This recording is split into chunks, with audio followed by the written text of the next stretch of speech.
May isang bagay sa mundo na mahirap takasan at yun ay ang mapanghusgang lipunan. Aksidente akong nakapatay ng isang tao gamit ang isang itak. Ang napatay ko ang totoong kriminal at salot sa lipunan. Gusto kong mangharapin ang kahihinatnan ng nagawa ko, pero may isang bagay na nagtutulak sa akin na tumakas. Hindi ang mabulok sa kulungan ang misyon ko sa buhay. Kaya naman ay tumakas ako at nagtago. Pero hindi ko akalain na sa pinagtaguan kong liblib na baryo ay may naghihintay pala sa akin na isang bangungot na hinding-hindi ko makakalimutan. Kung ano ito at kung paano ko natakasan ay hayaan ninyong ilahad ko ang buong pangyayari. Ako nga po pala si Jaymen at ito ang aking nakakakilabot na kwento. The Voice Addict.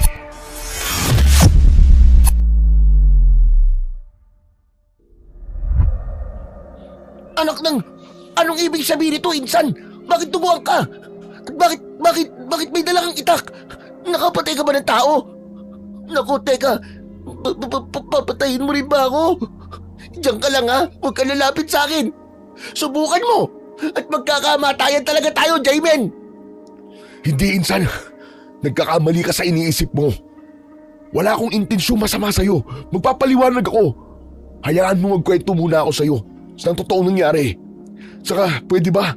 Papasukin mo muna ako, Insan. Nang gabing yun, ay di sinasadyang nakapatay nga po ako ng tao.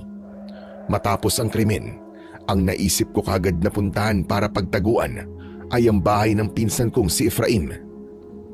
Mag-isa na lang itong namumuhay pagkat ulila ng lubos. Magkaedad lamang kami noon, pareho kaming 30 anyos. Ngunit nang pagbuksan ako ng pinto ni Efraim, ay hindi ko inaasahang iba ang maiisip nito. Talagang nagulat ito sa itsura ko at natakot. Tinangka pa akong pagsara ng pinto, ngunit agad kong pinigilan. Hindi kita mapapasukin. Mabuti pang umalis ka na lang. Oo, alam ko, dati may atraso ako sa'yo. Pero akala ko ba nagkaayos na tayo? Akala ko ba wala na yun sa'yo? Tapos eto, lalantad ka na lang dito na ganyan ang itsura mo? Mag-iiganti ka sa akin sa brutal na paraan? Ganun ba kalaki ang atraso ko sa'yo? Pambihira ka, tatantarin mo ako? Kulit mo naman. Hayang ka na naman sa kadramahan mo, Insan eh. Hindi pa nga ako nakapagpapaliwanag, inuunahan mo na kagad ng maling akala. Nagpunta ako rito sa pag-aakalang ikaw ang unang-unang makakaintindi sa akin. Saka kilala mo ako, Insan. Hindi ko magagawa na basta na lang pumatay. Sige na, papasukin mo na ako, bilis na. Bago pa man may makakita sa akin na iba dito. Insan naman eh. Sigurado ka bang wala kang balak na masama sa akin? Di mo ko papatayin? Magiging serial killer ka na yata. Ayoko pang mamatay, Insan, para kaawa mo na. Marami pa akong pangarap sa buhay ko. Saka hindi pa nga ako nakakatikim ng luto ng Diyos eh. Anak ng, ang corny mo magdrama, Insan. Bakit ang itsura mo? Alam mo, kung may balak man ako sa'yo ngayon, yun ay ang pektosan ka dahil sa kakitira ng utak mo. Nakita mo lang akong duguan, serial killer na agad. Ang bilis mo mangusga. Hindi ba pwedeng nadisgrasya lang ako? Ano na, papasukin mo na ako. Hahayaan mo na lang ba kung may makakita sa akin dito at kuyugin ako ng mga tao? Eh kasi naman eh, mag-promise ka muna kay Lord na hindi mo talaga ako papatayin. Anak ng tigas ng ulo. Sige na nga, o eto na. Lord, promise, hindi ko po papatayin si pinsan. Alam niyong hindi ko magagawa yon. Pero sana po, Lord, pakipektosan po siya para sa akin. Baka sakali po ay matauhan ang kakakurampot niyang kokote. Puro kalawang na po yata, Lord eh. O kaya na, nakapag-promise na ako sa'yo. Bilisan mo na, papasukin mo na ako, dali! Pag ako talaga namatay, Insan ha, hindi ka titigilan ng kaluluwa ko, Prexman. Mumultuin kita hanggang sa dulo ng mundo, sinasabi ko sa'yo. Hindi ko alam, Sir Blair, kung matatawa ba ako o ano sa kakornihan ng pinsang ko. Pero sa wakas ay dahan-dahan din akong pinagbuksan ni Efraim Nanginginig pa ang loko na nanlalaki ang mga mata habang nakatitig sa hawak kong itak. Ang bagal mo naman magbukas! Bilisan mo at isara mo rin kagad ang pinto. Ay, sana walang nakakita sa akin sa ginawa ko. Di talaga ako makapaniwala sa nangyari, insan. Hindi ko maisip kung paano kong nagawang bigla na lang sugurin ng itak at patayin si Mang Pinyong. Ano? Teka. Napatay mo si Mang Pinyong? Yung bagong laya sa kulungan na dating nang rape at pumatay sa dalagita sa Purok 4? Grabe ka naman, insan. Wala sa hinagap ko na makakapatay ka pala ng tao. Wala namang kriminal sa angkan natin eh. Kanino ka ba nagbana? Saka, kanino ka na ba napapabarkada at naging ganyan ka na ngayon? Pambira ka, oo. Dami mo naman tanong, insan. Di ko nga rin lubos maisip kung paano ko napatay yung tao eh. Ewan ko ba? Bigla na lang bang parang may nagtulak sa akin na patayin na matandang yun? Tapos tong itak na to kagad ang naisipan kong kuhain. At agad ko siyang sinugod. Nang mapadaan siya sa skinita. Ang bilis talaga ng pangyayari. Isang iglap lang, nasa harap ko nang nakabulagta ang dugo ang katawan ni Mang Pinyong. Teka, insan. Naku, gumagamit ka ba ng... Diyos ko! Baka pati ako yung pag-isipan mo, ha? Hoy, pinsan mo ko. Huwag ka magkakamali. Anong gumagamit ka dyan? Hindi ako tanga at nawawala na ng pag-asa para gawin ang sinasabi mo. Matinong-matino ang isip ko. Eh bakit mo nga kasi pinatay nang ganun-ganun lang si Mang Pinyong? May matino bang ganun, ha? Ewan ko ba? Hindi ko talaga maipaliwanag eh. Alam mo yun, biglang nagkusa na lang yung mga kamay ko nang mahawakan ko ang itak na to. Para bang nawala ako bigla sa sarili ko na hindi ko namamalayan kung paano. Hanggang ngayon nalilito pa rin ako, insan eh. Muling napatingin sa itsura ko si Efraim. Nakalarawan sa mukha niya ang matinding pagkadisgusto habang napapangiwi pa. Ew! Kadiri itsura mo, insan! Halos maligo ka na sa malapot at malagkit na dugo, ah! Ang lansa-lansa ng amoy mo, grabe! O, tingnan mo yan, oh! Tumutulo-tulo pa ang dugo sa damit mo at sa hawak mong itak. Saka, anong klaseng itak ba yan? Bakit parang... Hala, umuusok yung itak mo, insan, ha? Tingnan mo! Ha? Umuusok? Paano umuusok? Nagtatakang agad akong napatingin sa hawak kong itak.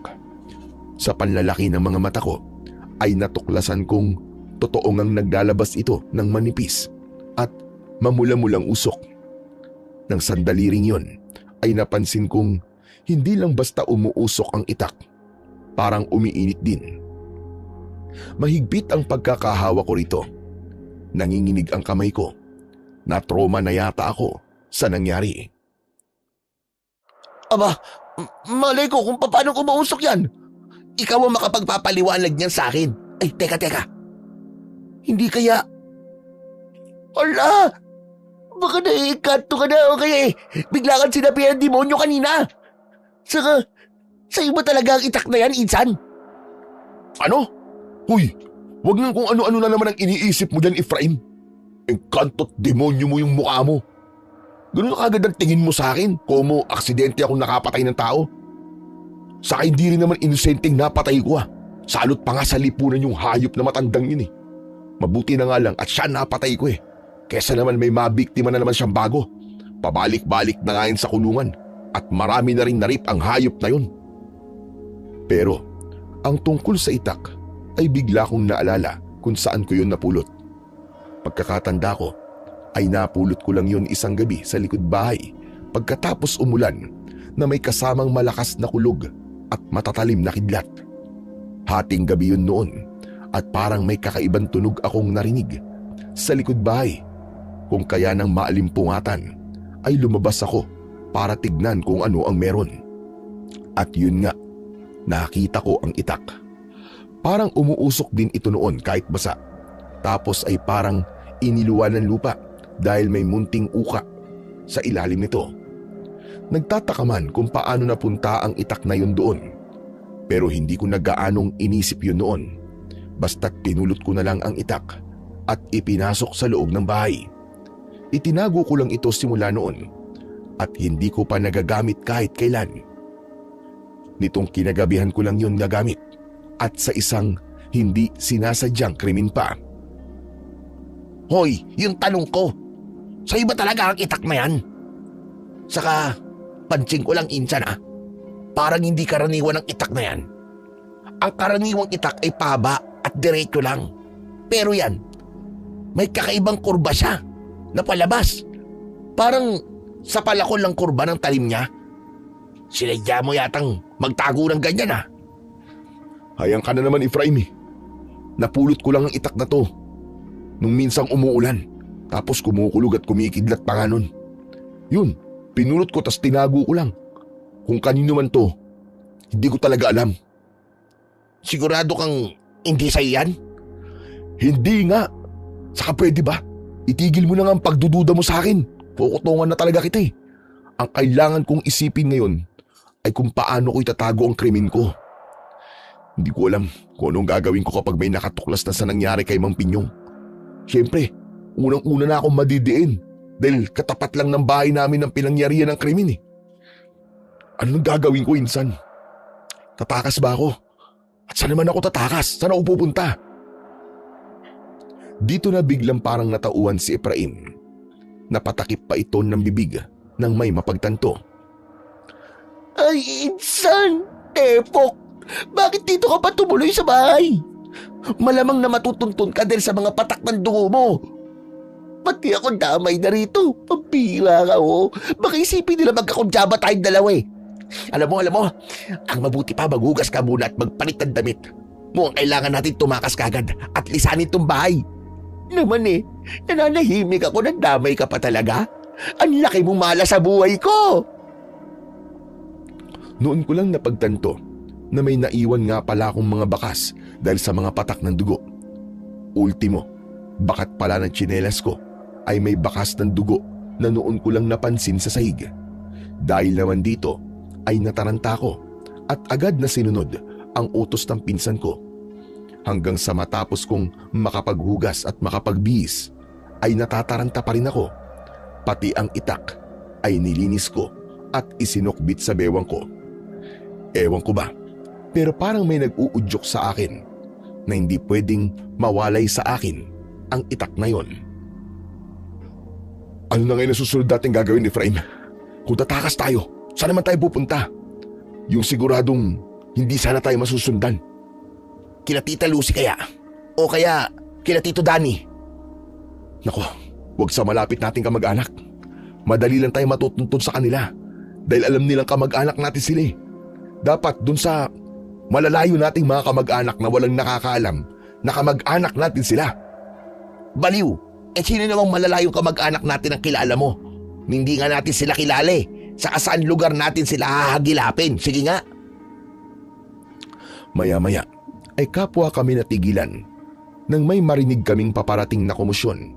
Sa gulat ay kagad sumilip si Efraim sa bintana. Napakunot ako ng noo nang mapansin kong biglang nanlaki ang kanyang mga mata. Pagkatapos ay lumarawan ang takot at pangamba. Ano nakita mo, Efraim? Patay.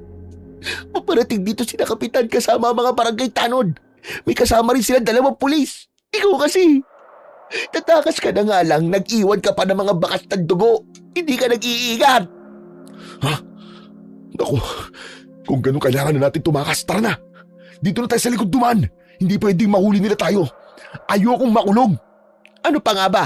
Pero teka sandali. Kukunin ko lang ang iba kong mahalagang gamit. Ay nako. Ewan ko kung makakabalik pa ako rito sa bahay na to. Sayang mga naipundar ko. Kasalanan mo to, insan eh. Kailangan bayaran mo ang lahat ng to sa akin ha.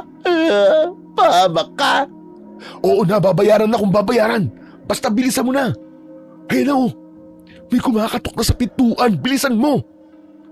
Dahil halos hindi na matapos-tapos sa pagdakot ng kung ano-anong mga gamit, ay napilitan na akong hilahin si Efraim. Hayaan mo na mga yan, insan.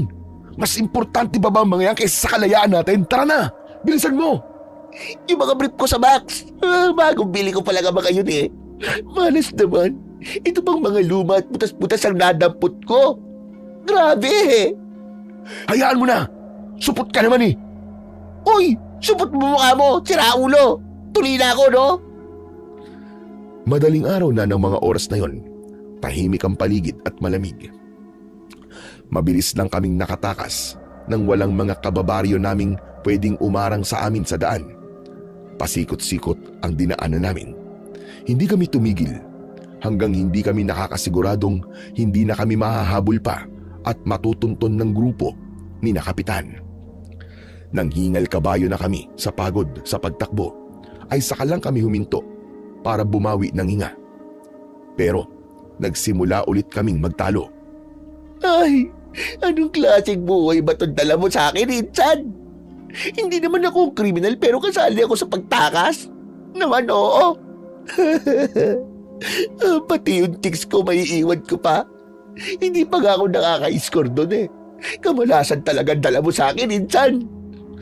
Pwede ba? Huwag mong ipagsaksakan sa atin ang salitang kriminal. Tsaka, bakit? Ikaw lang ba may iwan chicks, ha? Ako rin naman, ha? Kaya quits lang tayo. Saka, manghihinayang ka pa ron sa chicks mong kamukha ni sino bang artista yon? Aba, di lalo naman yung chicks mong mukhang gorilla. Anong tingin mo mas gwapo ka na sa akin? Sa pagkakaroon mo ng mas pangit na chicks, akala mo ha? Sige na. Mas hindi ka ganong pangit kaysa sa akin, pero pangit ka pa rin. Teka, tama na nga to. Saan ba tayo pupunta? Sa impyerno na lang siguro. Sa asar ko sa sagot na yun ni Efrain, ay hindi ko na ito napigilang kutusan. Aray ko naman! Ang sakit to na! Aray ang kate! Ano gusto mo? Sa langit? Hindi bagay ang kriminal doon. Hindi ka talaga titigil, ha? Dala ko mong itak ko, baka akala mo. O ano, aasarin mo pa ako? May kalalagyan ka talaga. Si Insan naman binibiro ka lang eh. O siya, mag-iisip na ako kung saan tayo magtatago. Yung hindi tayo talaga masusundan. Kalma ka lang. Sige na. Sukbit mo na ulit yung itak mo dyan sa bewang mo. Itago mo na dyan sa kaluban. Promise magpapakabait na ako, Insan. Gagawin ko ang lahat para sa'yo. Anything you ask for, I will do it. Okay? Yung seryoso, Insan, ha? Wala ako sa mood makipagbiruan sa sitwasyon natin ngayon. Grabe ka kasi, ginagawa mong laruan lahat eh. Oo na nga, ito na nga eh. Teka. Alam ko na, Insan. May naiisip ako. Saan? Saan lugar tayo magtatago? Kina paring Daniel. Yung kaibigan kong taga Kuyambay dun sa Tanay Rizal. Tama-tama. Liblib din ang baryo nila. Noon pa nga niya ako inaayang magbakasyon sa kanila eh. Pero ilang beses kong tinanggihan dahil may mga trabaho pa ako noon eh. Ayokong payagang magbakasyon man lang ng boss ko. Ngayon na siguro ang tamang pagkakataon para bumisita sa kanya at doon na rin tayo manirahan. Ano sa tingin mo? Teka, sabi mo ay liblib na baryo ang Kuyumbay. Madali lang bang pumunta ron? Hindi ba tayo maliligaw? Huwag kang mag-alala, Insan. Kabisado kong pagpunta ron. Dahil ilang beses na rin ako nakapunta doon. Magbakasyon lang talaga ang hindi ko pala gagawa. Saka maganda ron, Insan. Gilid na kasi ng bundok ng Sierra Madre yun eh. Mapuno, magubat. Tapos, ay makikilala mo ang mga katutubo ron na mga dumagat. Ano? Katutubong dumagat? Meron palang ganun? Anong itsura ng mga yun? Parang mga ita, Insan. Simple lang ang pamumuhay nila. Medyo parang sinaunang panahon. Kaya maganda talagang tumira doon. Parang mga ita? Eh di, hindi pala magaganda ang chicks doon. Ano hindi maganda? Hoy, maraming tinatawag na black beauty ron. Kakaibang ganda nila. Saka bakit eh? Di ba? Mga parang katulad nilang tipo mo. Yung chicks mo nga eh, na naiwan natin eh, black beauty rin yun, di ba? Saka arte ka pa ba? Eh di ka rin naman kagwapuan, pambira ka. Isa pa, hindi mapili ang mga babae roon.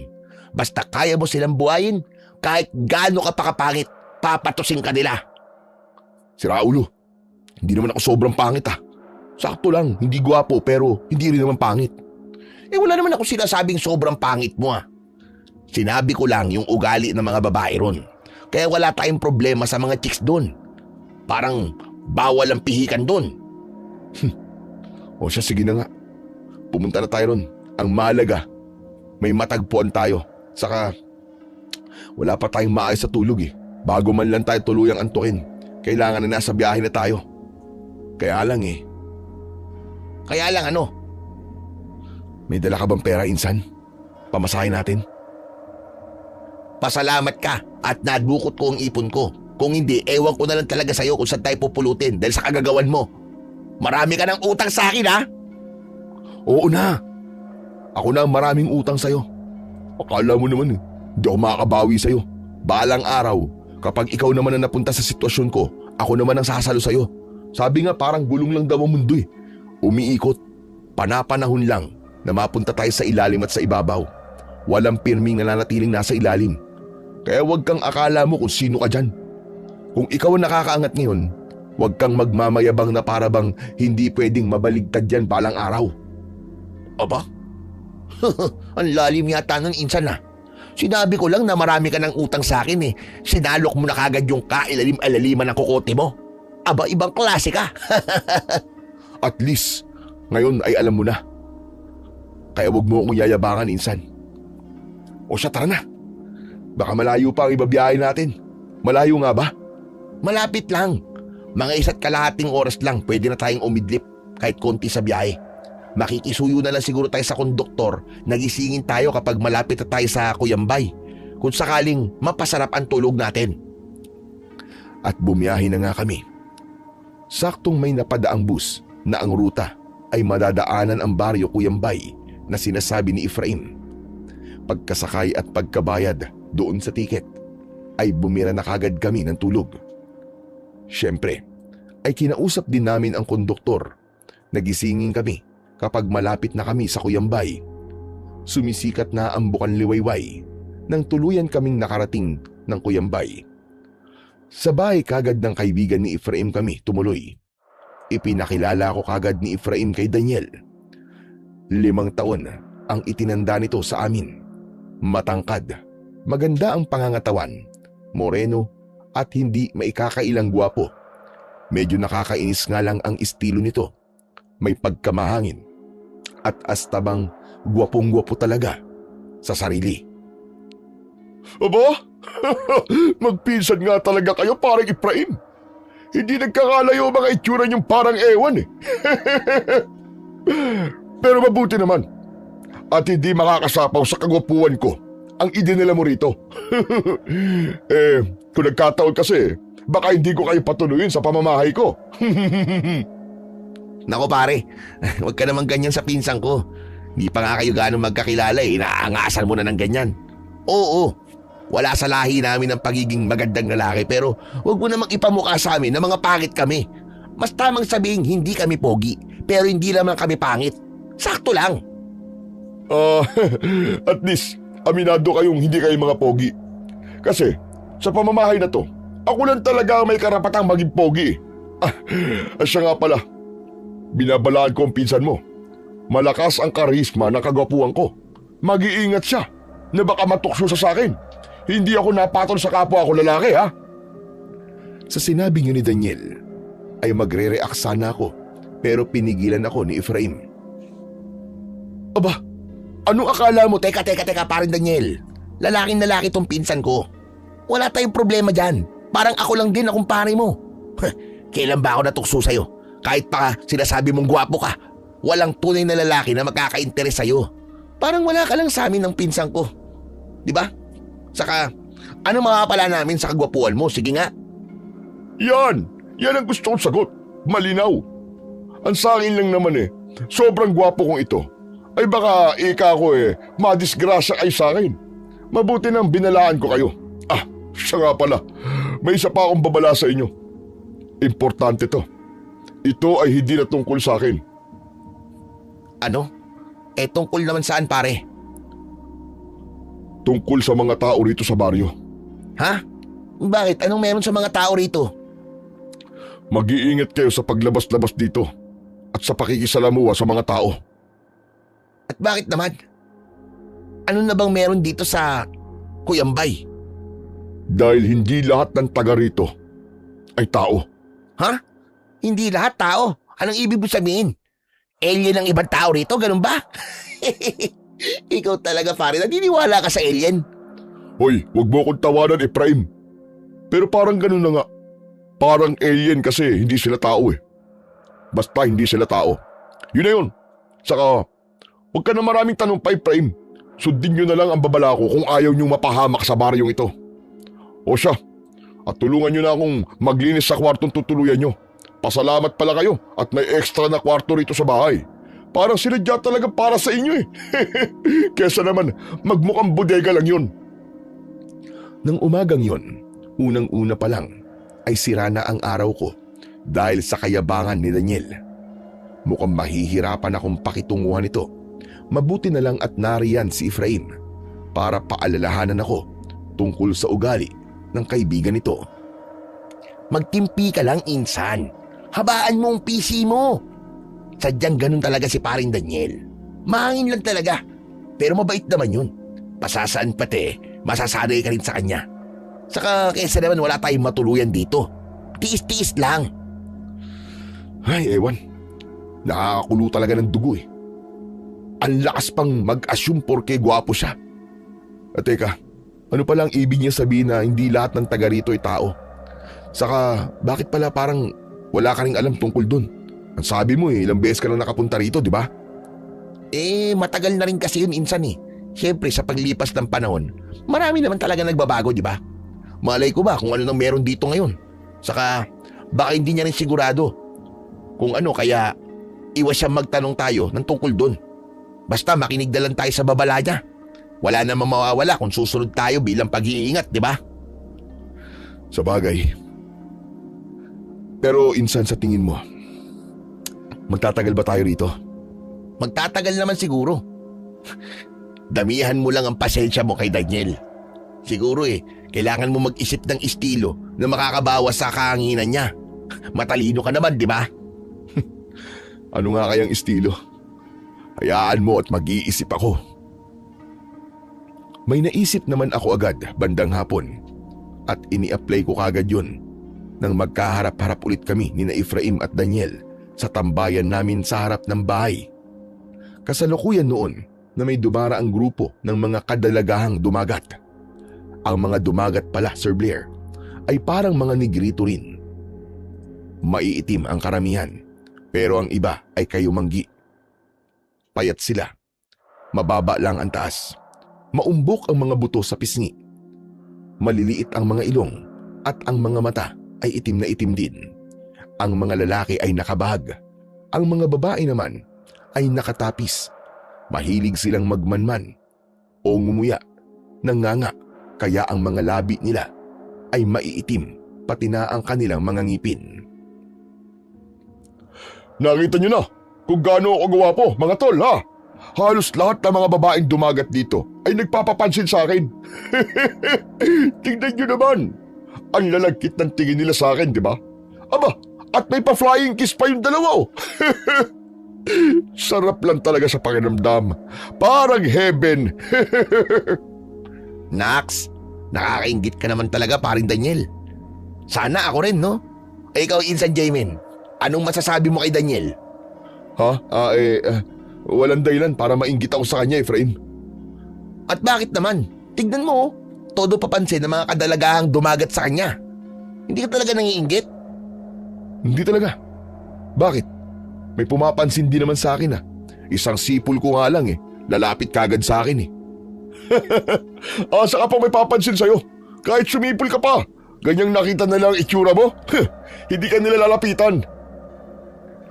Kahit pustahan pa tayo kung gusto nyo, Pag sipol ko at may lumapit sa akin, ibig sabihin ay may tinatago rin akong kagupuan.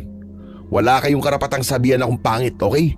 At kapag wala namang lumapit, dun lang ako maniniwalang pangit talaga ako. Ano, deal? Parang Efraim, ano nakain itong pinsan mo at nagkakaganito? Ito na nga ba ang sinasabi ko Sa sobrang gwapo ko ay nagiging desperado na ang mga nasa paligid ko. Napipwersang tanggapin ang katotohanan ng wala silang laban sa gandang lalaki ko. Sabihin mo munang deal, tol. Kapag wala talagang lumapit sa akin, Kahit sambahin pa kita dahil sa kagwapuan mo. Pero kapag meron, ay kailangan mong isaksak sa kukote mo na wala akong pake sa kagwapuan mo. Okay? Aba, bakit parang napakakampante mo ha? O sige, deal kung deal. Kapag di mo lang sinamba ang kagwapuan ko, malalagot ka talaga sa akin. Hindi mo alam kung ano ang pwede kong gawin sa'yo. Teka mga tol. Mga seryoso ba kayo ha? Ikaw Insan, ano ba itong naiisip mo? Para namang mananalo ka eh. Klarong-klaro, hindi ka naman mananalo. Pare Daniel, huwag mong seryoso itong si Insan ko. Minsan kasi lumuluwag ng tornilyo nito eh. Hayaan mo siya, Efraim. Nang magtanda, alam ko namang sa akin pabor ang resulta eh. Mananatiling ako ang pinakagwapo sa balat ng lupa. Walang pwedeng bumaliwala. O paano, Jaymen? Sige na, sumipol ka na. Tignan natin kung may lalapit sa pagbumuka mong ipinaglihi sa ewan. At sinimulan ko na nga sumipol. Ang totoo ay bigla lang may kung anong nag-udyok sa akin na yun nga ang gawin. Kasabay nito ay naisip ko rin ang dinala at itinago kong itak. Parang gusto ko rin itong i-check mamaya na para bang may inaasahan akong mangyayari. Pagkasipol ko, walang ano-ano ay bumugso ang hangin at pare-pareho kaming nagulat dahil sa kakaibang temperatura nito. Napakalamig. Lah, may lumapit nga. Anak ng toko ang hangin yan. Sobrang lamig, nakakapangilabot. Grabe ka Insan. Mga kaluluwa naman yata ang napalapit mo eh. Anak ng, anong klaseng hangin ang natawag mo, Jaymen? Para may hindi magandang ibig sabihin ito ha.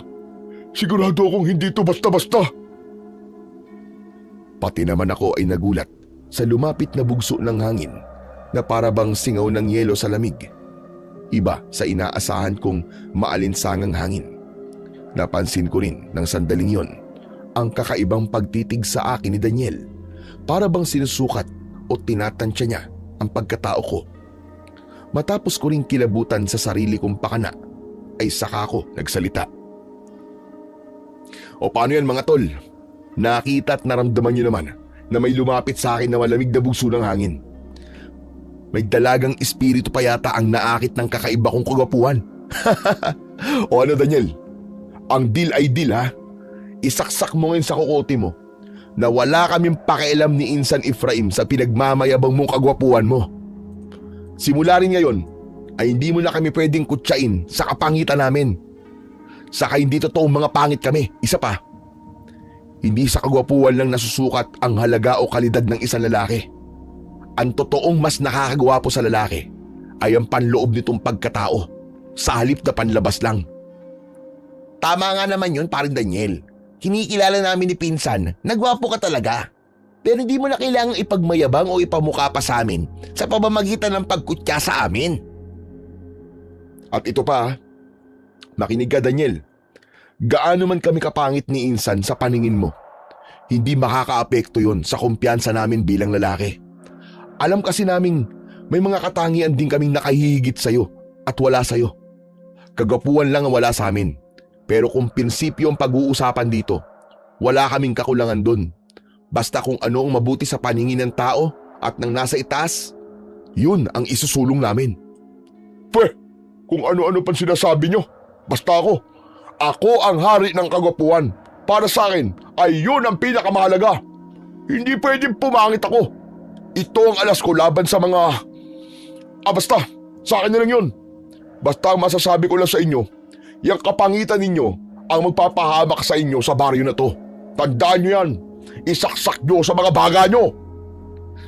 Teka paring Daniel. Anong ibig mo sabihin na itong kapangitan namin na magpapahamak sa amin sa baryong to? May kinalaman ba to sa babala mo sa amin dati? Aba malay ko. Simula ngayon, problema nyo na yan. Basta ako, gwapo ko. Walang makakanakaw sa kagwapuan ko. At wala rin pwedeng sumapaw. Diyan na nga kayo. Sinisira nyo lang ang araw ko eh. At nilayasan na nga kami ni Daniel na para bang nagtatampo. Lumabas pa ito ng bahay. Naiwan naman kaming dalawa ni Efraim. Lagot ka Insan. Parang nagdamdam yung tao sa mga sinabi mo ah. Ngayon ko lang siya nakitang nagkaganyan eh. Grabe naman kasi naisip mo. Yun na pala yun.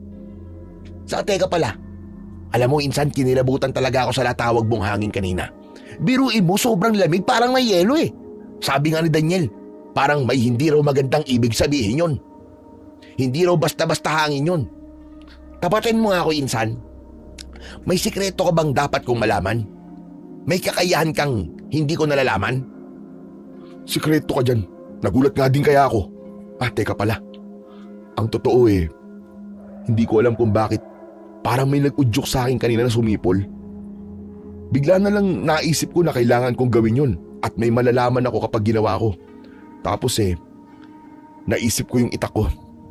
Teka pala, kailangan kong i-check yun at baka wala na. Hindi pwedeng malaman at makakuha yung Daniel. Dinala mo yung itak mo? Akala ko ba iniwan mo yun sa bahay? Naku insan, baka naman bigla mo na namang maisipan yung nagawa mo kay Mang Pinyong ha? Baka pati si Parin Daniel ay mapag-isipan mo na masama. Hayang ka na naman i-prime. Hindi nga kasi ako kriminal, pambira ka. Dinala ko lang yung itak kasi basta ewan ko. Parang hindi pwedeng hindi ko yung dala basta, hindi ko rin talaga maintindihan. Hindi ko alam kung paano ko ipapaliwanag sa'yo Bakit pakiramdam ko may kung ano sa itak mo? Parang namimisteryosohan ako sa pinagmulan nun. Sabi mo nga ay napulot mo lang sa likod ng bahay nyo. Minsang maulan at makulog at makidlat. Hindi mo alam kung paano napadpad doon at hindi mo rin alam kung kanino. Hay! Alam ko na!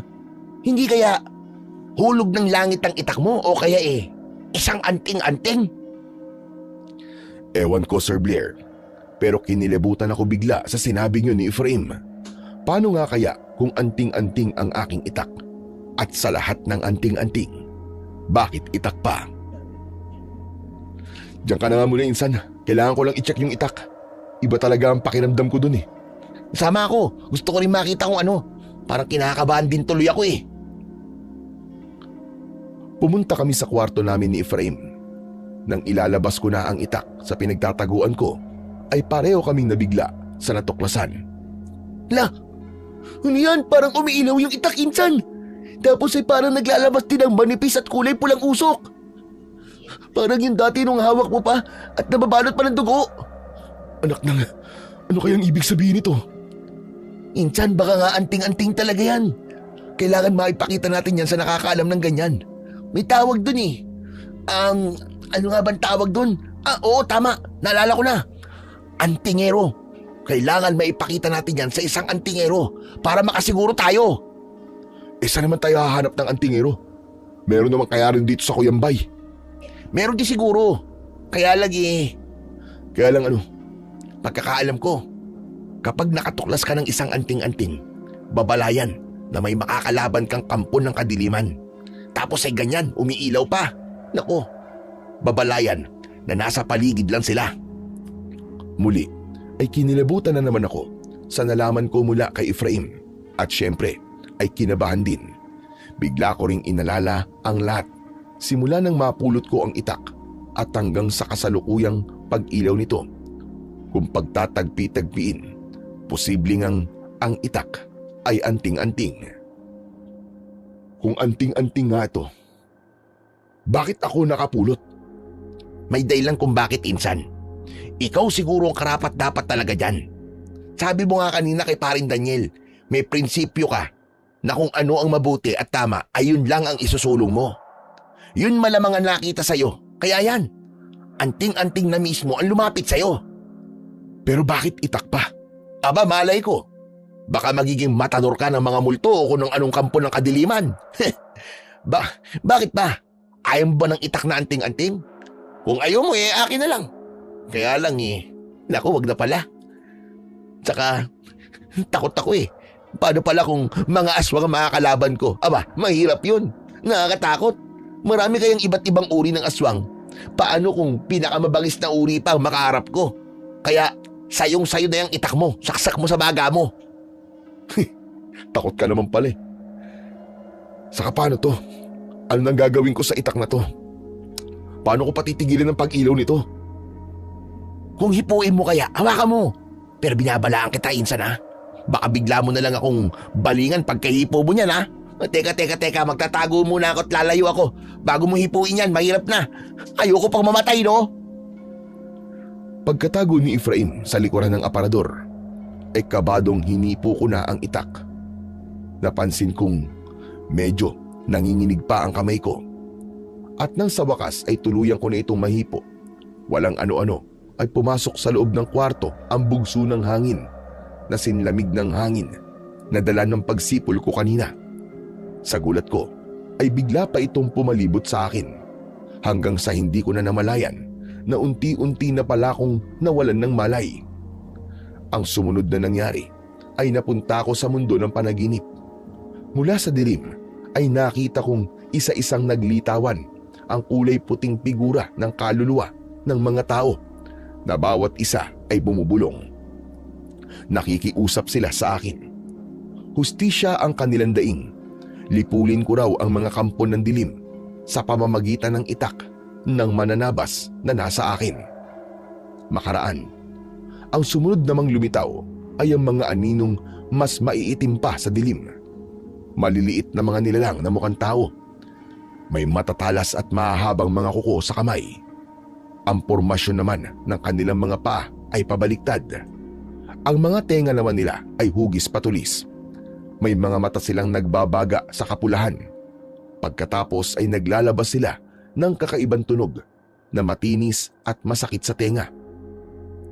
Bigla, parang ipinapakita sa akin sa panaginip na yun kung paano sumasalakay at nanlalapa ang maiitim na mga nilalang na yun. May mga kasama pala silang alagang hayop na base sa anino ng mga ito ay parang aso na may pagkakahabang mga tenga. May mga paaring pabaligtad ang pormasyon at may mahahabang buntot na humahampas-hampas sa napipili nilang biktima. Biglang nangihina ang mga biktima na sinasamantala namang sunggaban ng maiitim na mga nilalang. Brutal talaga silang manlapa. Nilururay-luray nila ang mga biktima sa pamamagitan ng kanilang matatalas na mga kuko. Nilalantakan nila at ang sinisimot ang lahat ng dugo, laman at mga lamang loob. Pati mga buto ay nilulunok din nila at ang tanging itinitira ay panga ng kanilang mga biktima. Isinasabit nila ang mga ito sa mga sanga ng puno. Matapos ang panaginip na yon ay agad akong nagising, pero nagtaka ako na ang bumungad na paligid sa akin ay hindi pamilyar. Wala na ako sa kwarto namin ni Efraim. Sa halip ay nasa loob kami ng isang kubo na ang dingding ay tadtad ng kung ano-anong nakasabit na mga dahon.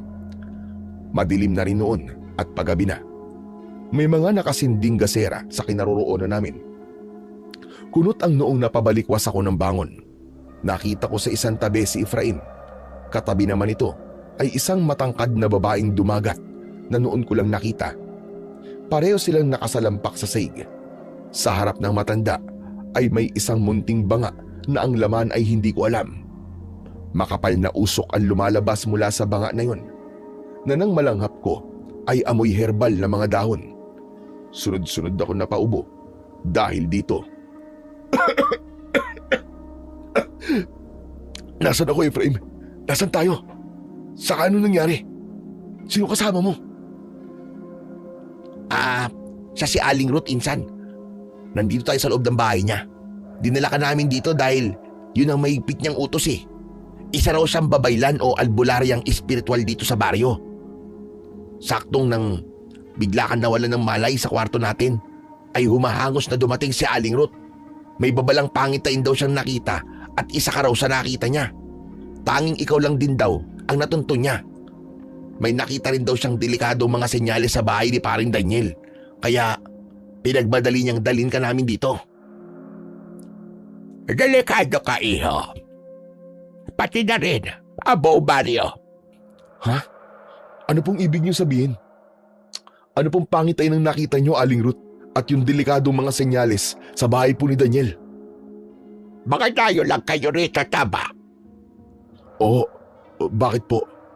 Kung gayon, ay wala kayong kalam-alam na umaaligid-aligid sa liblib na baryong ito ang mga aswang na biyangonan. Ano?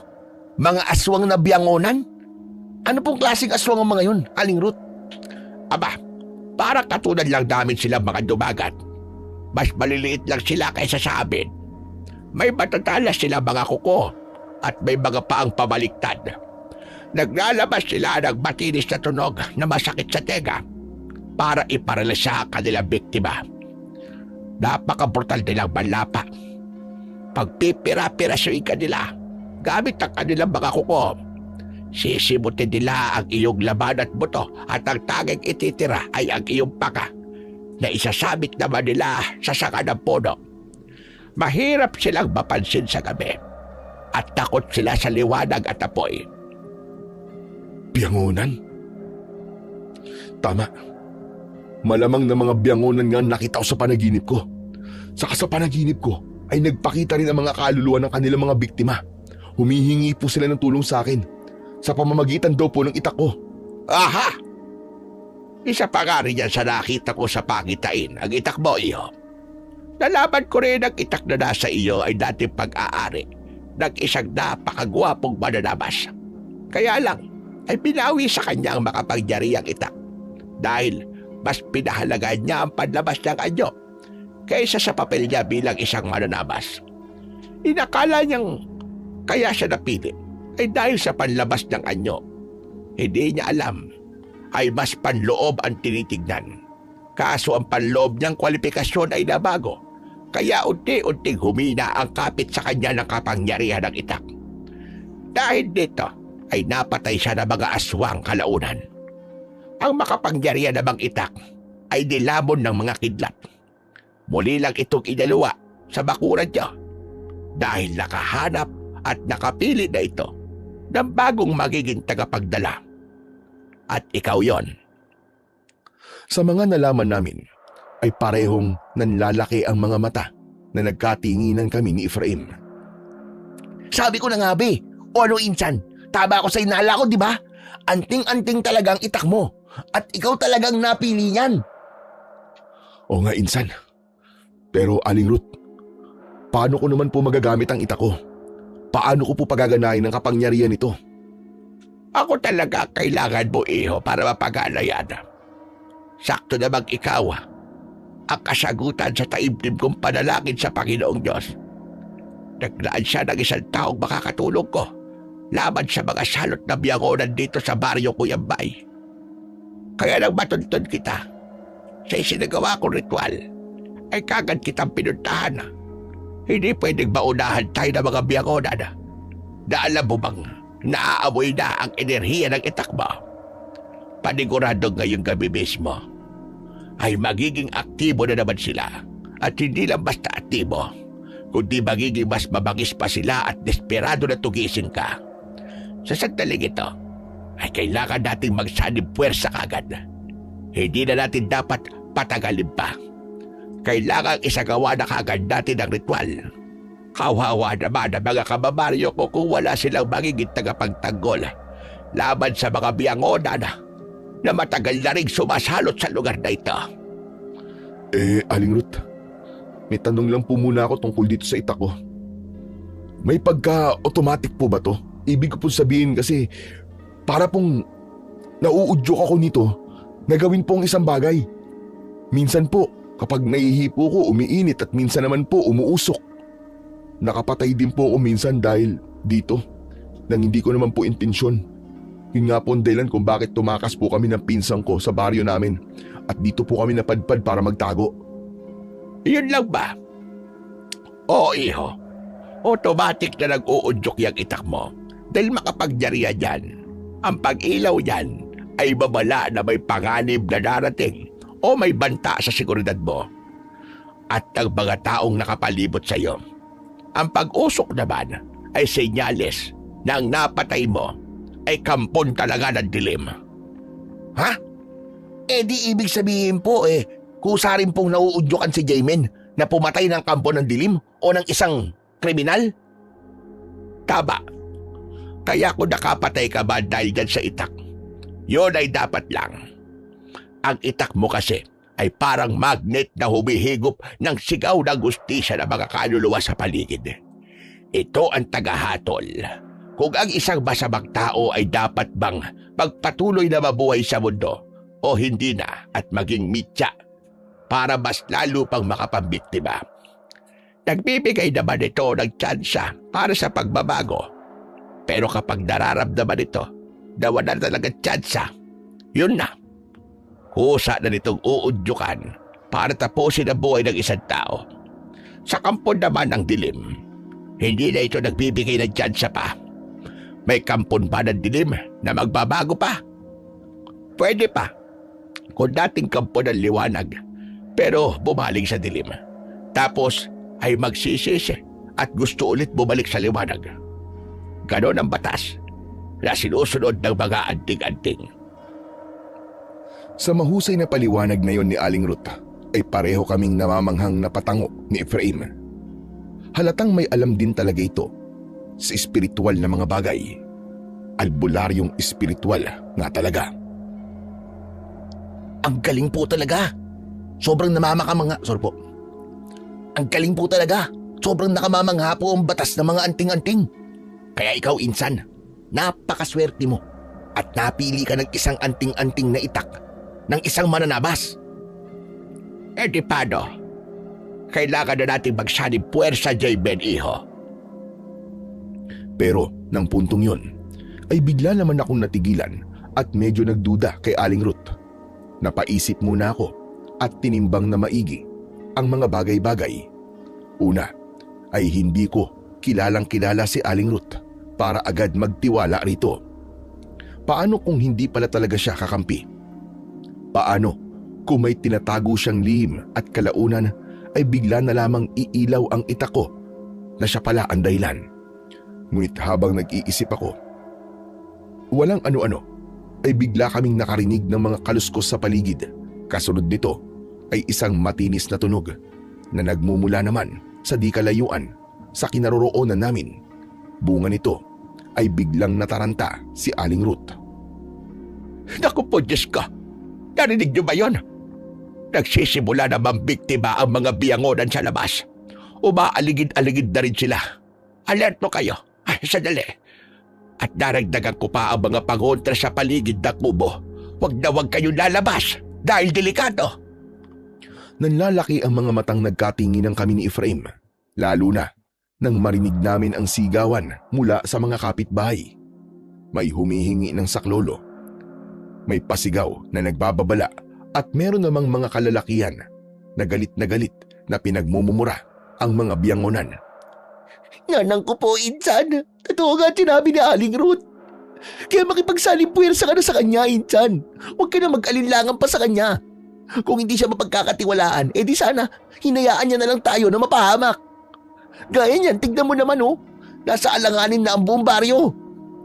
Tama ka, insan. Kakampi nga talaga natin si Aling Ruth. Pagbalik ni Aling Ruth mula sa ginawa nito, ay agad ko tong inudyukan na simulan na ang sanib puwersa. Aling Ruth, simulan na po natin kagad ang sanib puwersa. Tama po kayo. Hindi tayo dapat maunahang makontra ng mga biyangonan. At hindi na nga nagpatumpik-tumpik pa ang matanda. Inilabas nito ang mga gamit na kailangan at sinimulan kagad na magritual at umusal ng orasyon. Ngayon ay ilahad mo sa harap ko ang itak mo, J-Ben, iho. Pumikit kang maigi. Ano man ang mararamdaman mo ay tiisin mo lang. At wag na wag mong ididilat ang iyong mga mata hanggat hindi ko sinasabi. Ikaw rin, Efraim, iho. Ipikit mo rin ang iyong mga mata at wag na wag mo rin ididilat hanggat hindi ko sinasabi. Hindi pwedeng magmintis ang ritual at orasyon ko. Kailangan mag-concentrate tayong lahat sa kabila ng mga kaguluhan sa labas. Sa kasagsagan ng ritual at orasyon ni Aling Ruth, ay nakaramdam ako ng kakaibang enerhiya na lumalabas mula sa hawak kong itak. Isang mainit at isang malamig na enerhiya. Ang mainit ay parang nasisipsip ng kanan kong kamay. Ang malamig naman ay sa kaliwa kong kamay. Makaraan ay may kakaiba rin akong nararamdaman sa mukha ko. Para bang minamasahe na hindi ko maintindihan. At sa wakas ay natapos na ang huling orasyon ni Aling Ruth. Ngayon ay idilat niya ninyo ang inyong mga mata. Pagdilat ko ng mga mata ko, ay nagulat pa ako sa ekspresyon ng muka ni Efraim. Natakang-takang nakatitig sa akin. Namimilog pareho ang kanyang mga mata at bibig. Si Aling Ruth naman ay napangisi na lang. Oh, bakit ganyan na lang kayo makatitig sa akin, Insan? May nabago ba sa itsura ko? Diyos ko, lalo ba akong pumangit? Wow, wow, wawin! Hanip, sobrang gumapo ka, pinsan! Muntik na kitang hindi makilala! Hindi makapaniwalang napakapa naman ako sa mukha ko. At nang makita ko ang refleksyon ng mukha ko sa kumintab na talim ng itak, pati ako ay manghang-manghang napatitig din sa mukha ko. Ha? Diyos ko! Gumwapo nga ako! Ako ba talaga to? Parang pinaliguan ng 10 beses ah. Sinaniban yata ako ni Adonis. Ganyang kagwapo ang dating mananagbas na tagapagdala ng itak mo, Jamin. May dahilan ng itak kung bakit ganyan ang ginawa sa mukha mo, iho. Ano man yon, ay malalaman din nating kalaunan. Pero binabalaan kita, huwag mong sambahin ang sarili mong itsura para hindi ka matulad sa sinundan mo. Naku, syempre po. Hindi lang po talaga ako makapaniwala na ganito na po ako kagwapo ngayon. Kaya lang po eh. Kaya lang ano, iho? Napatingin muna ako kay Efraim bago ko sinagot si Aling Ruth. Kaya lang po eh. Masasapawan ko po ang kagwapuan ni Daniel. Tsak na hindi na magugustuhan na may mas gwapo na po sa kanya ngayon. Aba, oo nga no, Insan. Naku, lagot tayo ngayon sa kanya. Nagdamdam pa naman yung tao sa atin dahil sa mga pinagsasabi mo. Ah, siya nga pala mga iho. Nakalimutan ko sabihin sa inyo. Mag-iikat kayo doon kay Daniel. Bakit ika nyo? Dahil may mga nakita kong mga panga ng tao na nakasabit sa isang puno sa likod ng kanyang bahay. Saka may kakaibang enerhiya rin akong naramdaman sa palibot ng kanyang bahay. Ano? Ibig nyo sabihin isang biyangonan po si Daniel? Sa itsura niya ay mukhang hindi naman. Pero base sa mga bagay-bagay sa paligid ng kanyang bahay, ay merong mga senyales na nagsasabing hindi siya basta-basta na isang tao. Hindi ko pa matiyak sa ngayon. Siguro ay kailangan ng isang bagay mula sa kanya na kailangan kong dasalan para malaman kung ano ang nasa likod ng kanyang pagkatao. Para rin kasing may mali sa klase ng kanyang kagwapuan. May mali sa kanyang kagapuhan? Lo, ano kaya yun? May kwintas po pala na bigay sa akin si paring Daniel, Aling Ruth. Baka ito po ay pwede niyong orasyonan. Madali ka, ibigay mo sa akin. At pagigitain ko kagad. Pwede na yan, basta mula sa kanya. At nagsagawa nga kagad ng isang ritual at orasyon si Aling Ruth sa iniabot ni Efraim na kwintas. Naglabas din siya ng malaki-laking banga na naglalaman ng malinaw na langis ng kung anong halamang herbal. Una ay umusok ang laman nito sa ibabaw. Sumunod ay unti-unting nahawi at inilantad ang ibabaw ng langis na mistulang isang salamin. Makaraan ay unti-unting may mga figurang nabubuo rito. Kaya lang ay malabo ang nakikita namin ni Efraim dito. Mukhang si Aling Ruth lang ang malinaw na nakakakita. Anong nakikita niyo sa banga, Aling Ruth? Aha! Nakita ko na ang kasaysayan ng buhay ni Daniel. Sandali lang. At hayaan niyo munang tunghayan ko ang buong pangyayari. Habang tinutunghayan ni Aling Ruth ang mga nakikita sa banga, ay patindi naman ng patindi ang kaguluhan sa labas. Ang mga kaluskos din sa labas mismo ng kubo na kinaroroonan namin ay parami na ng parami. Para bang aligaga ang mga ito at desperadong makalapit ng tuluyan pero hindi magawa. Kapansin-pansin ding nagsisiusok ang mga pangontrang dahon na nakasabit sa buong paligid ng mga dingding ng kubo. At sa wakas ay muling nagsalita si Aling Ruth. Alam ko na ang lahat-lahat. Ano po mga nalaman nyo? Ano pong nasa likod ng kagwapuan ni Daniel? Aba dati pala siyang pangit. Pero minsan ay may isang babaeng biyangonan ang nahumaling sa kanya. Nag-anyong tao ito at nakipagbabutihan kay Daniel. Pero bawal pala sa mga biyangonan ang umibig sa mga tao.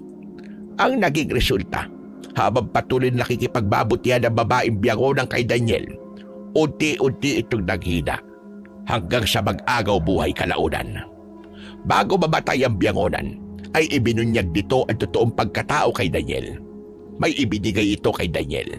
Isang batong itim. Isang batong itim? Para sa naman po kaya ang batong itim na yon? Ayon sa babaeng biyangonan, ang batong itim ay magsisilbi raw na proteksyon ni Daniel para hindi ito biktimahin ng mga kalahi nito na sumasalot sa baryo. Nang mapasakamay ni Daniel ang bato, ay agad nagbago ang itsura nito. Naging napakagwapo.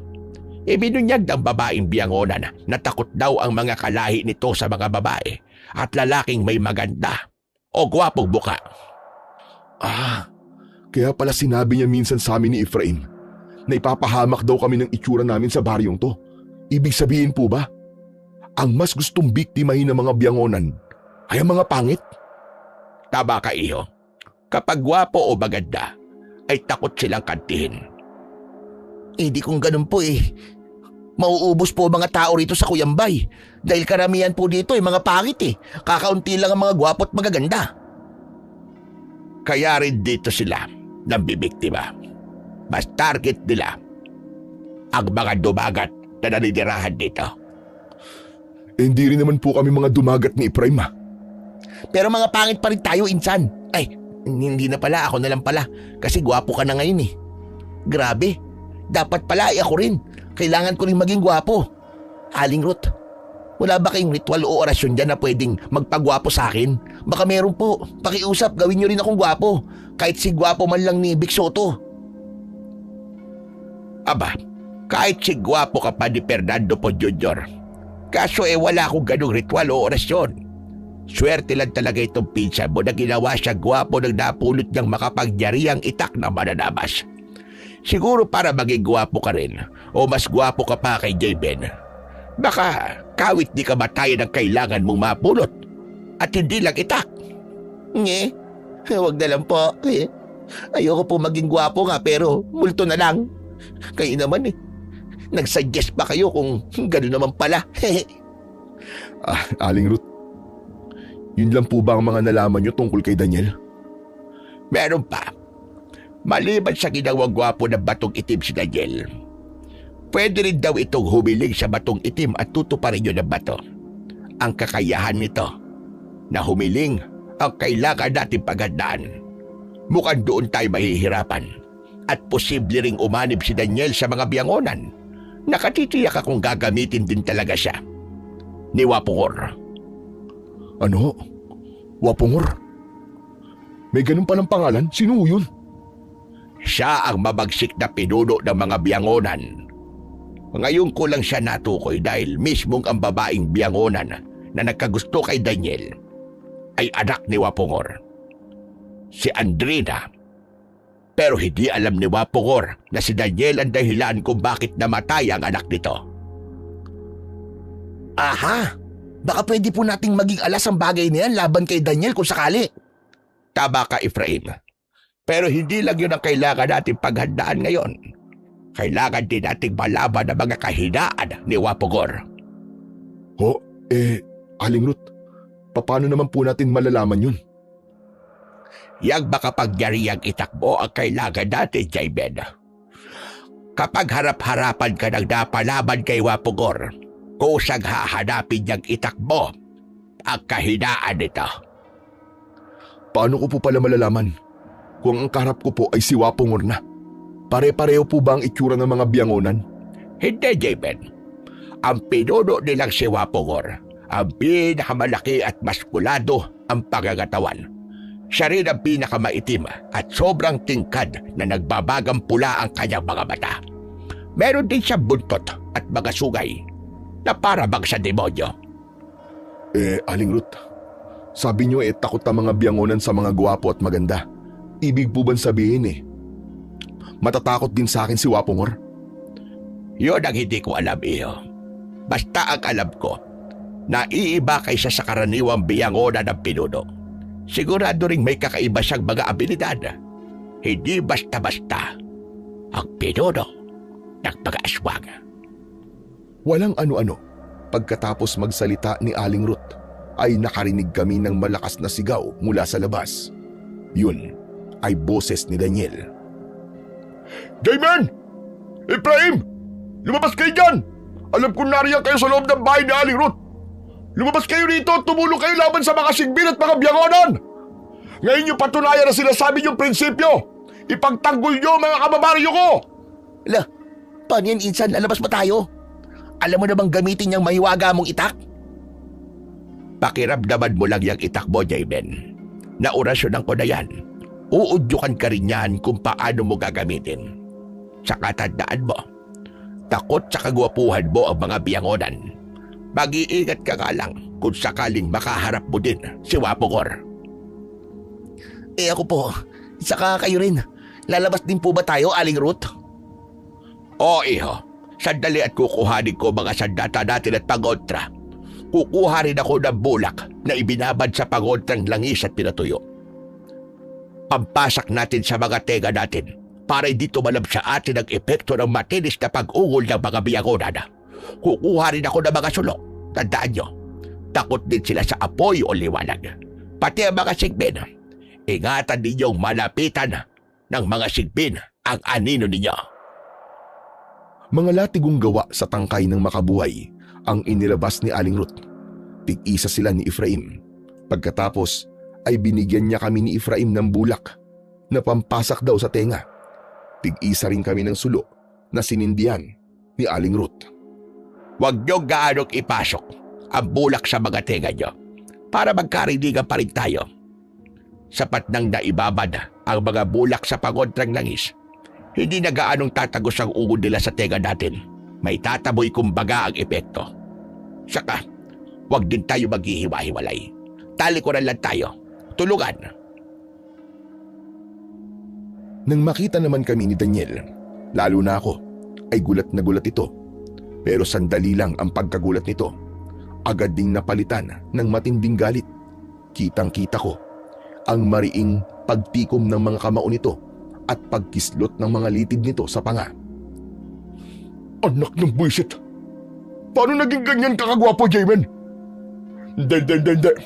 Hindi ako makakapapayag na meron pang mas gwapo sa akin. Ako lang dapat ang gwapo sa baryong to. Pwes, tama lang pala na ipinatawag ko ngayon din si Wapongor. Ngayong gabi rin ay papatrabaho kita sa kanya. Walang pwedeng sumapaw sa kagwapuan ko. Kaya ngayong gabi rin ay mamamatay ka, Jayman. Mamamatay ka! Ang sama mo naman, paring Daniel. Kagapuhan lang talaga ang importante sa'yo. Napakababaw naman nun. At nakipagsabwatan ka pa talaga sa mga biyangonan para lang sa hindi naman sana ganun kaimportanteng bagay. Umanib ka talaga sa kasamaan, pambihira ka. Wala kang pakialam sa kasalanan niyo rin magpinsan. Sa lahat ng ayoko ay yung minamaliit ang kagapuan ko. Ang bumangga ay hindi pwedeng hindi magiba at mawasak. At isa pa pala, hindi ko ba naramdaman na may dala kayong sandata at may mahiwagang itak pa pala kayong dala? Pwes, wala kayong panama kay Wapongor. Siya lang naman ang mabagsik na pinuno ng mga biyangonan. At siya at ako ay magkakampi. Nagulat kayo, no?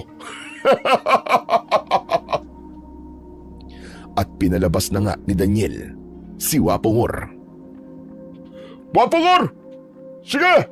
Lumitaw ka na! Narito na ang mga pangas na pagbabalakan ka pa yatang kalabanin. Pagtitirisin mo sila sa harap ko, ipakita mo sa kanila kung gaano sila kawalang kwentang mga pangit na nilalang sa mundo. Sabay-sabay kaming napalingon ni na Efraim at Aling Ruth sa direksyon ni Wapongor. Lumabas ito sa likod ng isang malapad na puno. Pare-pareho kaming halos mapaatras dahil sa sobrang nakakatakot nitong itsura. Mas nakakatakot ito sa aktwal kaysa sa deskripsyon ni Aling Ruth. Idagdag pa, kasalukuyang may nilalantakan nitong ulo ng isang taong nabiktima nito mula sa baryo. Duguan ang maumbok nitong nguso natadtad ng matutulis na pangil. Sumunod ding isa-isang naglitawan ang mga biyangonan sa likuran nito na bawat isa ay galit na nakatitig sa amin. Duguan din ang mga nguso ng mga ito, senyales na kagagaling lang ng mga ito sa paglantak sa nabiktima ng mga ito.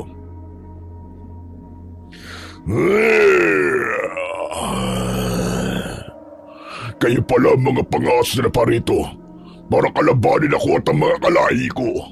Pwes, hindi kayo magtatagumpay. At talagang guwapo pa ang haharap sa akin.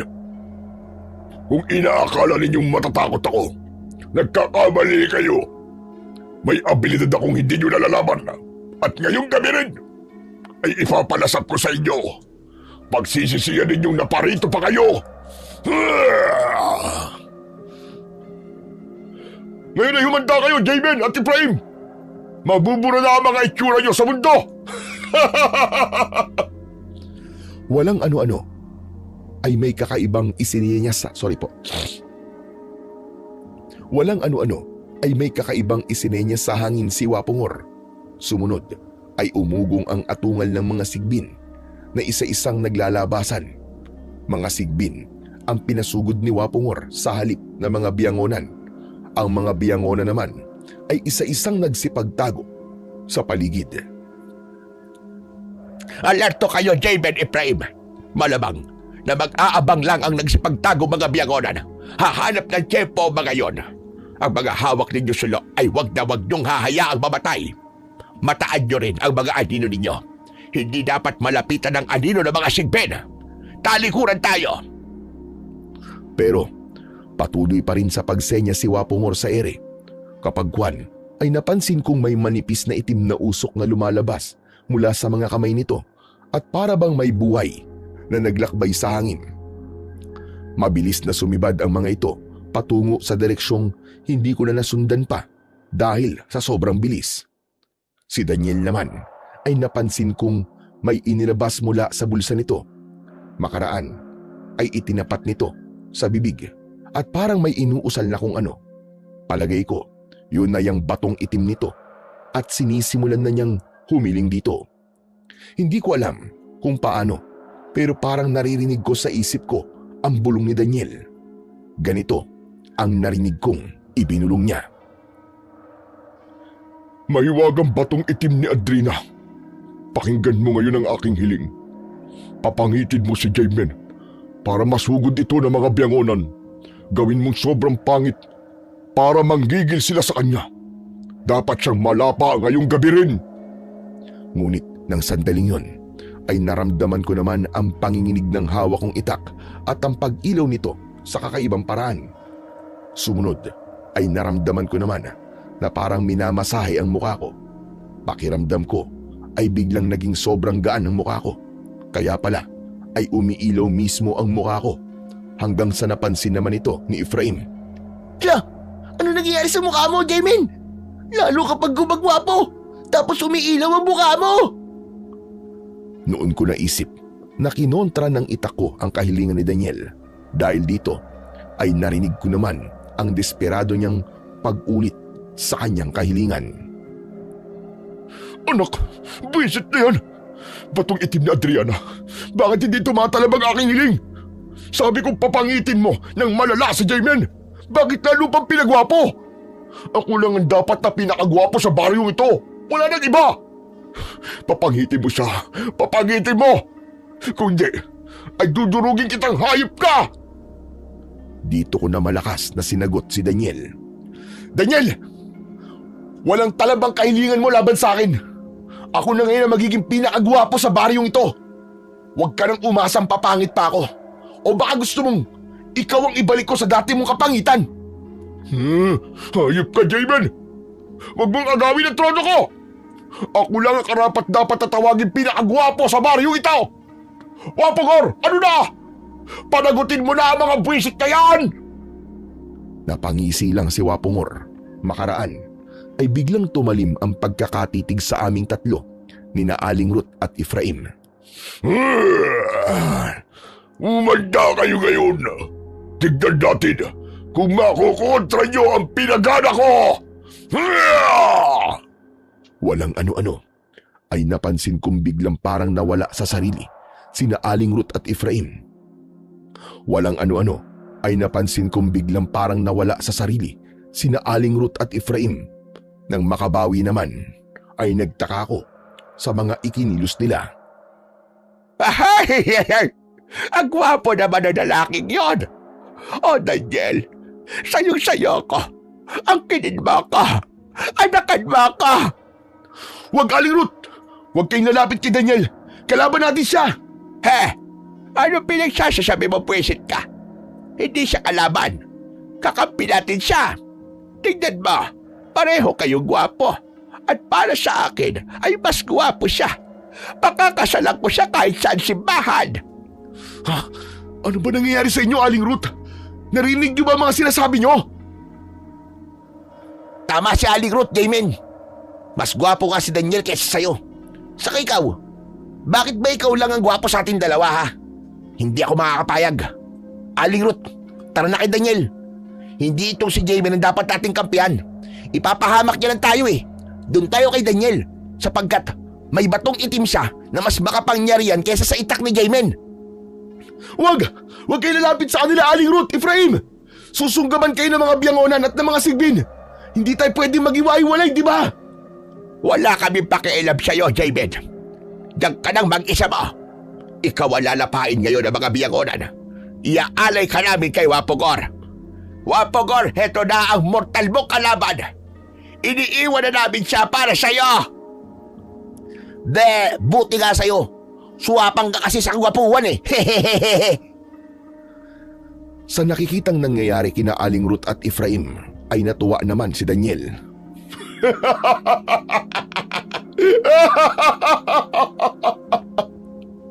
Ano, Damon? Nagulat ka ba sa kakaibang abilidad ni Wapongor? Pati mga kakampi mo bumaliktad sa'yo. Kawawa ka naman. Paano ngayon yan? Mag-isa ka na lang ngayon. Magpaalam ka na sa mundo. 10 ng kagwapuan mong hindi mo na mapapakinabangan pa. At ngayon naman ay sisirain ko ang hawak mong itak na makapangyarihang kuno. Wala naman palang silbi ang lakas ng loob mong pumarito. Muli, may isinenya sa ere si Wapongor. Kasabay nito ay nararamdaman ko na naman ang kakaibang panginginig ng hawak kong itak. Ewan ko ba, pero hinayaan lang nitong pirmi akong nakatayo at hindi ako... sorry. One more. Muling may isinenya sa ere si Wapongor. Kasabay nito ay nararamdaman ko naman ang kakaibang panginginig ng hawak kong itak. Ewan ko ba, pero hinahayaan lang nitong pirmi akong nakatayo lang at hindi ako inuudyokang kumilos at lumaban. Sa isang iglap, bigla ay may manipis na itim na usok na mabilis na sumugod sa direksyon ko. Bago ko pa man mamalayan, ay mabilis na nitong inagaw sa akin ang hawak kong itak. Parang nakiayon pa ang kamay ko at kusa itong ipinamigay.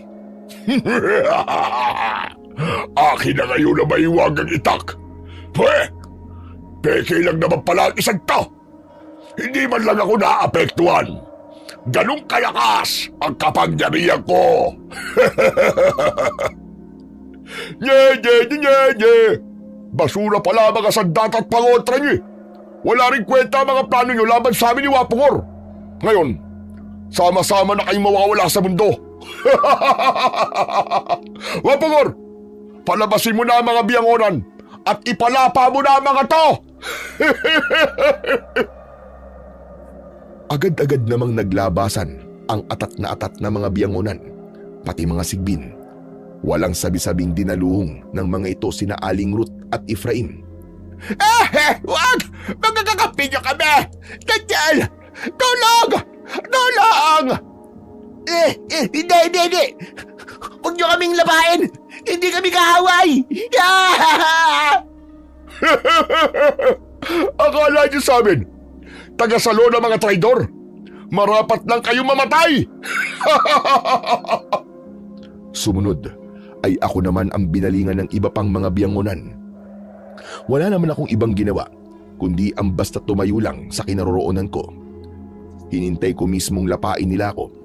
Nang puntong ito ay alam ko na ang pakana ng makapangyarihan kong itak. Isang panlilin lang ang nagaganap. Nang tuluyan akong malapa, ay agad nagdiwang sa labis na tuwa sina Daniel at Wapungor. Ang saya-saya! Sa wakas ay nalapa rin ang hayop na Jamie na yan. Mananatiling ako ang pinakagwapo sa baryong ito.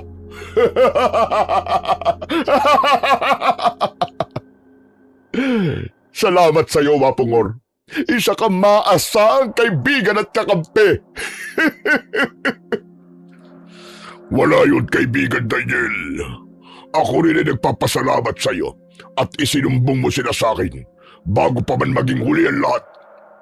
Utang ng buong lahi kong mga biyangona ng tagumpay natin ito. Simula rin ngayon ay selyado na ang proteksyon ko sa iyo bilang kaalyado ng mga biyangonan. Walang biyangonan ang kakanti sa iyo kahit kailan. Naku, maraming salamat talaga kaibigang Wapungor.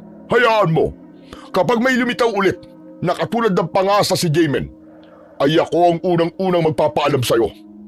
Mananatili kayong namamayagpag dito sa baryo at mananatili rin na ako ang pinakagwapo dito. Akala nila ay hanggang doon lang kaming tatlo ni na Aling Ruth at Efraim. Maging ang dalawa ay hindi makapaniwala nang matuklasan nilang nagkukubli kaming tatlo sa likod ng isang malapad na puno. Bumalik lang kami sa totoo naming mga katauhan. Ang mga unang lumantad at humarap kina Daniel at Wapungor ay mga kunyaring katauhan lang namin na kagagawan ng makapangyarihan kong itak. Ha? Paano boy pa ako? Hindi ako nalapa ng mga biyangonan at sigben. Totoo ba ito, Jamin? Anong nangyari? Hala, totoo ba to, Insan? Buhay pa ako? Akala ko katapusan ko na talaga kaninang lapain ako ng mga hayop na sigbin at biyangona na yon. Grabe, sobrang sakit ng kanila mga kalmot at kagat. Mabuti na lang at hindi pala totoo. Pero paano nga ba nangyari yun, Insan? Anong ginawa mo? Paano nandito kami ulit ni Aling Ruth? Kagagawa ng makapangyarihan kong itak, Insan. Ako nga rin mismo ay nagtaka at nagulat eh. Pero ngayon, naiintindihan ko na. Salamat na lang at hindi pala totoong itinakwil niyo ako. Mabuti na lang at peke lang pala ang mga pagkatao natin kanina. Sa kanila tumalab ang mga pinagana ni Wapungor, pati na rin ang kahilingan ni Daniel. Kaya lang ay nabaligtad. Pinagandaan din talaga ng itak ko. Ay, salamat. Sabi ko na nga ba? Sa oras na makaharap mo na si Wapungor, iisip at iisip talaga siya ng paraan para makontra ang hayop na halimaw at ang mga kapagyarihan niya. Kaya ngayon ay panahon na para pagbayari mo siya. Lalo na ang Daniel na yun. Akala naman niya ay talagang bigla kong nagkagusto sa kanya. Manigas siya. Sige na, Insan. Tapusin mo na lahat ng to. Dapat nang malipol ang lahat ng mga biyangon at mga sigbin. Pati ng kumpare kong si Daniel. Tapusin mo na rin ang hayop na yan. Napakawalang kwenta pala niyang kaibigan. Ganun lang pala sa kanya kadali na ipahamak ako at ikaw. Masusunod din sana. Dito lang kayo at wag kayong lilitaw ha. Panoorin niyo ang gagawin ko. At lumitaw na nga ako mula sa pinagkukublihan naming puno. Daniel! Wapungor! Sino ang may sabi sa inyong magdiwang kayo? Hindi pa tapos ang laban. Buhay na buhay pa ako. At sino rin na may sabi na patuloy na mamamayagpag ang mga biyangonan sa baryong ito? At ikaw, Daniel, ang patuloy na magiging pinakagwapo sa baryong to ay magiging alaala na lang sa gabing ito. Huh? Buhay ka pang hayop ka? Paano nangyari to? Buwisit kang Jaywin ka. Wapungor, paano nangyari yun? Hindi maaari ito! Hindi maaari! Isa kang tusong nila lang. Pwes ngayon ay tikman mo ang iba ko pang mga kapangyarihang hindi mo matatalo ang isang tulad ko! Pero sandali, Wapungor! Nakakasiguro ka ba dyan sa kakampi mo kuno? Anong ibig mo sabihin, bisit ka? Huwag mo nang tangkay sirain pa ang tiwala namin sa isa't isa. Alam mo ba kung bakit namatay ang anak mo si Adrina? Ay, anong nalalaman mo tungkol sa anak ko? Sabihin mo sa akin, at kung ikaw ang dahilan ng pagkamatay niya, magbabayad ka ngayon din sa akin! Talagang dapat magbayad ang dahilan ng pagkamatay ng anak mo, Wapongor. Dapat mo siyang lapain sa harap ko ngayong gabi rin. Hoy! Hayop ka, gaming ka! Huwag kang gumawa ng kwento! Wapongor, huwag ka makikinig sa kanya! Pakadaya lang yan! Sige na, tapusin mo na siya! Kainin mo na! Dapat ka nagmamatay! Hayop ka! May mga isinenyas na sana si Wapongor sa ere, pero pinigilan ko siya. Teka! Ito na dapat mong malaman, Wapongor. Makinig ka muna. Namatay si Adrina dahil sa Daniel na yan. Nahumaling ang anak mo kay Daniel. Hindi ba't bawal sa inyo umibig sa tao? At itong si Daniel na to ay sinamantala ang pag-ibig ng anak mo para makuha niya ang batong itim ni Adrina. Yun ang dahilan kung bakit naging ganyan siya kagwapo, samantalang dati siyang pangit na mukhang unggoy. Huh? Sinungaling kang hayop ka! Huwag ka maniwala sa kanya, Wapongor! Gawa-gawa niya lang ang kwentong yan! Wala akong alam sa mga pinagsasabi niya! Wala palang alam at gawa-gawa lang pala. Pwes, Wapongor, bakit hindi mo taluntunin kung nasaan ang batong itim ng anak mo? Hindi mo ba naisip? Yun ay dahil sinelyuan ni Adrina ang batong itim niya para hindi mo maisip na taluntunin kung nasaan ito. At ngayon ay kontrahin ko para sa'yo, para malaman mo ang totoo. Nasagap na lahat ng makapangyarihan kong itak ang mga dapat masagap tungkol kay Wapongor at maging sa batong itim ni Adrina. Kaya naman, sa isang wasiwas ko lang ng itak ay ramdam ko na kagad na nabuksan ang selyo ng itim na bato ni Adrina na syempre ay hindi namamalaya ni Daniel. Ano, Wapongor? Sige na, taluntunin mo na! Una, ay duda pa si Wapongor, pero pinagkusa naman siya ng puwersa ng itak ko nang hindi nito namamalayan. Nang sandaling yun, ay alam na ng itak ko ang mga kahinaan ni Wapongor. Kaya naman ay nakukuha na rin itong ikontrol mismo ang pinuno ng mga biyangon ng aswang. Sumenya sa ere si Wapongor at pinagana ang pagtaluntun sa batong itim ni Adrina. Agad-agad ay may lumabas na manipis na itim na usok mula sa kanyang mga kamay at naglakbay ito papunta sa bulsa ng napapaatras at takot na si Daniel. Hindi totoo to! Panaginip lang to! Wapongor, magpapaliwanag ako! At habang binabawi ni Wapongor ang itim na bato ni Adrina, unti-unti ay nawawala ang kagwapuhan ni Daniel. Bumabalik ang dati nitong pangit na itsura. Mas pangit pa sa itsura namin ni Efraim. Nakabusangot ang mukha nito. Sa nakikita namang nangyayari kay Daniel at sa pagkakatuklas na totoo ang sinasabi ko, ay nagpuyos ito sa matinding galit. Hinarap nito si Daniel na literal na nagbabaga ang mapupulang mga mata. Ikaw pala ang hayop, Daniel. Sinamantala mo ang pagkahumali ng anak ko. Ngayon ay magbabayad ka sa sinapit ni Adrina! Huwag, Wapongor! Nakikiusap ako! Minahal ko rin naman ang anak mo at nangako ko sa kanya po protektahan din kita laban sa mga magtatangkang kalabanin ka. Tingnan mo! Hindi ba't... Ito! At iniharap ko ang hayop na Jamie na yan sa'yo! Hindi! Wala kang alam sa batas ng aming lahi. Sino mang maging dahilan ng kamatayan ng aming mahal sa buhay ay babawian din ang buhay. Kung buhay ang kinuha, buhay din ang kabayaran. Kaya heto sa iyong ubod ng pangit ka! Wag! Wag! Wag! Brutal at gigil na nilapa ni Wapongor si Daniel ng sandaling yun. Pati ang ibang mga sigbin at biyangonan sa paligid ay nakitulong na rin. kay bilis nilang nilantakan ang buong katawan ni Daniel at ang tanging natira ay ang panga nito. Makaraan ay binalingan akong muli ni Wapongor habang iwinawagayway sa ere ang panga ni Daniel. Sa wakas, naipagiganti ko na rin si Adrina. Ngayon ay matatahimik na ako sa pagkawala niya.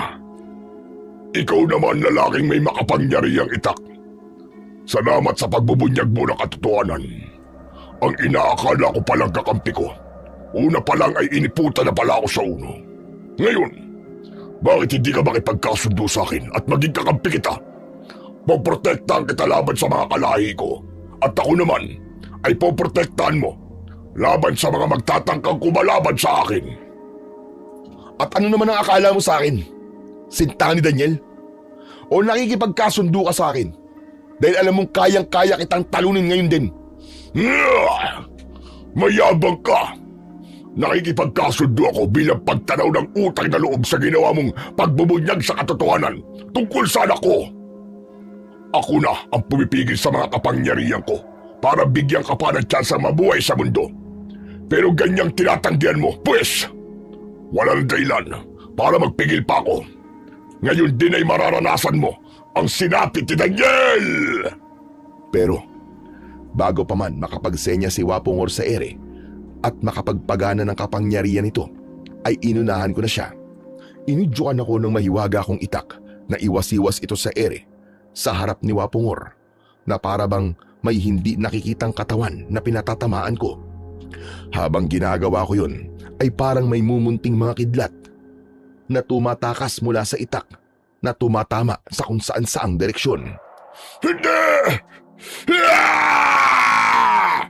Ang sumunod na nangyari ay nanlaki ang mga mata at hindi makapaniwalang nakatitig lang sa akin si Wapongor habang isa-isang nagbabagsakan ang mga parte ng katawan nitong nagkakapira-piraso na dahil sa pinagana kong kapangyarihan ng itak. Pagkabagsak ng lahat ng piraso ay kagad umusok ang mga ito, nagliyab at natupok sa apoy hanggang sa maging abo. Nagkagulo naman ang mga sigbin at mga biyangonan sa paligid. Tatangkain pa sana ng mga ito na magsitakas. Pero isa-isa rin silang nagsiusok, nagliyab din at natupok hanggang sa maging abo. Ganun ko lang natalo ang buong lahi ng mga biyangonan ni Wapongor. Sa Kuyambay, na kay tagal din palang sumalot sa baryo. Pagkatapos noon, ay todo pasasalamat sa akin si Aling Ruth at ang mga taga-baryo. Sa baryo Kuyambay na kami tuluyang nanirahan ng pinsan kong si Efraim kalaunan. Doon na rin kami nakapag-asawa. Tungkol naman sa kagwapuan ko, ipinabawi ko na rin ito sa mahiwaga kong itak. Total ay wala na rin namang mga biyangonan sa baryo. Sayang naman ang kagupuan mo, insan. Bakit mo pinabawi? Dapat sa akin mo na lang pinasa. Ikaw naman, oo. Tapos sa uli, matutulad ka rin kay Daniel na sinamba ang sariling kagwapuan, ganun ba? Mas mabuti nang wala ng gwapo sa atin. Hindi naman yun ang mahalaga. Ang mas mahalaga ay ang panloob na pagkatao natin. Yun ang nagpapagwapo sa atin. Tama. Saka ayos na rin na wala nang gwapo sa inyong dalawa. Mahirap na at baka ano po, Aling Ruth? At nagtanong ka pa talaga, bakit? Papayag ka ba na kapag naging gwapo ka at matukso ako at pikutin kita, baka magsisi ka? Natawa na lang kaming magpinsan sa birong yun ni Aling Ruth. Sir Blair, tama naman hindi ba? Na hindi ang panlabas na anyo ang nagpapagwapo sa isang lalaki, kundi ang kanyang panloob na mga katangian at prinsipyo sa buhay. Isa yan sa natutunan ko, Sir Blair, sa kwento ng buhay kong ito. Ang isa pang natutunan ko, na may mga bagay na darating sa buhay natin na hindi natin akalaing magiging daan pala para wakasan ang puwersa ng kadilimang namamayani sa ibang lugar. Totoong nagiging instrumento ng Diyos ang mga may magaganda at mabubuting katangian, at nagugulat na lang tayo sa biglang bugso ng tadhana. At syempre, masarap sa pakiramdam na ginamit tayo ng Panginoong Diyos sa isang makabuluhang paraan.